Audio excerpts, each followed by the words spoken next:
Omarosa Manigault-Newman's press tour for her memoir Unhinged has been getting plenty of press thanks to the former White House aide's feud with President Donald Trump.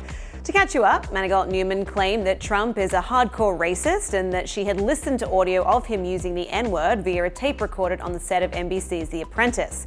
Trump retaliated over Twitter by calling her a dog and also wacky and deranged. Also making headlines is her claim that Trump expressed an interest in being sworn in at his inauguration on a copy of The Art of the Deal, his own best-selling book. However, it seems those shocking claims are just the sesame seeds on the Big Mac bun, as Omarosa's book reveals so much more about life in the White House under Trump's reign. Here we take a look at 5 of the 20 explosive revelations The Hollywood Reporter found to be worth highlighting in no particular order.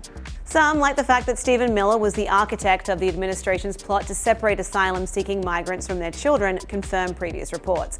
Others, however, have never been reported before. Here we go. Trump made headlines in 2006 when he said that if Ivanka weren't his daughter, he'd be dating her. Many were shocked by the inappropriate comment made on ABC's The View, but Manigault-Newman's book reveals that perhaps it's not just comments that are cause for concern. Recalling the GOP convention held in Cleveland, Ohio on July 21, 2016, Manigault-Newman remembers being repulsed by the way Trump touched his daughter on stage following her speech.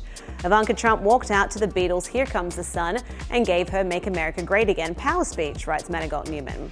The nominee walked on stage from the wings, went over to his daughter, placed his hands low on her hips while appraising her, and then patted her on her hip. The placement of his hands made everyone uncomfortable. It appeared to me that Ivanka had gotten so used to his touching her in ways that made others cringe and either didn't notice it anymore or purposely allowed it to happen. As I've said, Ivanka uses his obsession with her to her advantage. Incidentally, it seems that Trump's adoration didn't extend as much to Ivanka's husband, Jared Kushner.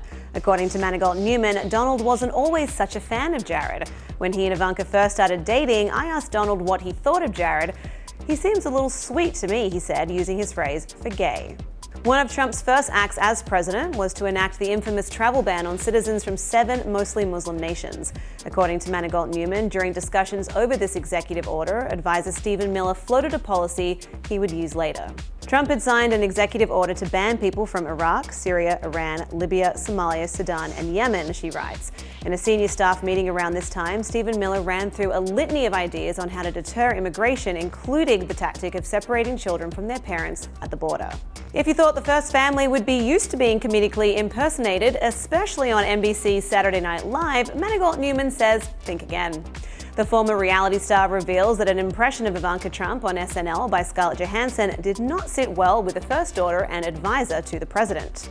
On day 51, Saturday Night Live skewered Trump with expert precision in an advertising parody with Scarlett Johansson as Ivanka selling a fragrance called Complicit, Omarosa writes. We'd all been hit, many of us, in that same week's show, but Ivanka would not stop talking about being ripped.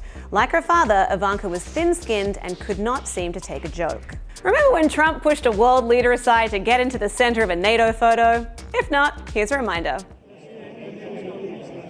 Well, as Manigault-Newman tells it, Trump had no qualms about pushing in front of the Prime Minister of Montenegro, writing, "I asked him, you came off a little aggressive. Why did you do that?" He said, "Oh, he's just a whiny punk bitch."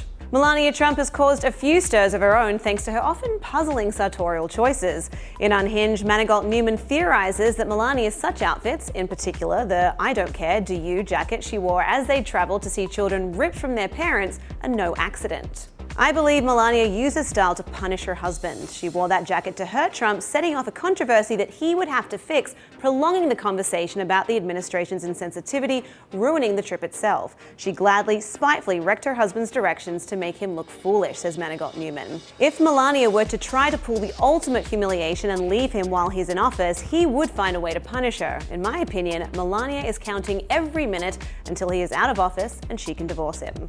To read our full list of the 20 most explosive revelations from Unhinged, head to THR.com. For The Hollywood Reporter News, I'm Lindsay Rodriguez.